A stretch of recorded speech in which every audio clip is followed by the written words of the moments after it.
నమస్తే అండి.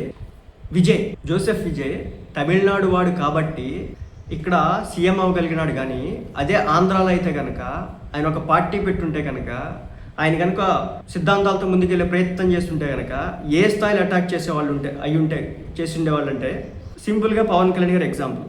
జోసెఫ్ విజయ్ మన తెలుగు సినిమా హీరో ఏంటే కనుక అతని కులాన్ని వాడేవాళ్ళు. నీది తక్కువ కులం, ఎక్కువ కులం, పెద్ద కులం, చిన్న కులం, మీద ఆ కులం, ఈ కులం, రకరకాలుగా రోత మాటలన్నీ మాట్లాడేవాళ్ళు. నెక్స్ట్ వచ్చేసి మన ఫ్యాన్ హీరోనా కాదా. సో బేసిక్ ఏంటంటే వేరే కులానికి సంబంధించినటువంటి వ్యక్తి ఈ హీరో ఫ్యాన్ అయినప్పటికీ కూడా కులానికే ఫస్ట్ ప్రియారిటీ ఇచ్చేటటువంటి చరిత్ర కలిగినటువంటి స్టేట్ ఆంధ్ర. అలాగే అంటే ఈ హీరో వచ్చేసి మన సొంత కులానికి సంబంధించినటువంటి హీరోనా కాదనేది ముందుగా చెక్ చేసేవాళ్ళు. కానీ తమిళనాడులో ఉన్నటువంటి గొప్ప విషయం ఏంటంటే అక్కడ ఉన్నటువంటి ప్రజలు విజయ్ యొక్క కులాన్ని చూడాల, విజయ్ యొక్క మతాన్ని చూడాల, విజయ్ యొక్క వర్గాన్ని చూడాల.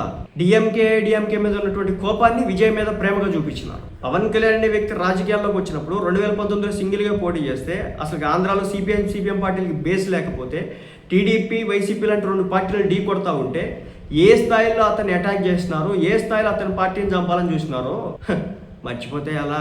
అదే విజయ్ కనుక ఆంధ్రాలో పుట్టి పార్టీ పెట్టుంటే కనుక ఈ ఆ పార్టీని చంపి నిర్వీర్యం చేసేవాళ్ళు. ఒక కత్తి మహేష్ని, ఒక శ్రీరెడ్డిని, ఒక పోసాని కృష్ణమూర్తిని, ఒక రవీంద్రారెడ్డి కావచ్చు, ఒక బోడిగడ్డ అనిల్ కావచ్చు, ఒక్కళ్ళు కాదు ఇద్దరు కాదు. పవన్ కళ్యాణ్ మళ్ళీ పూలు నలుపుతాడన్నారు కదా, అలా నలుపుతాడనేవాళ్ళు ఈయన్ని కూడా.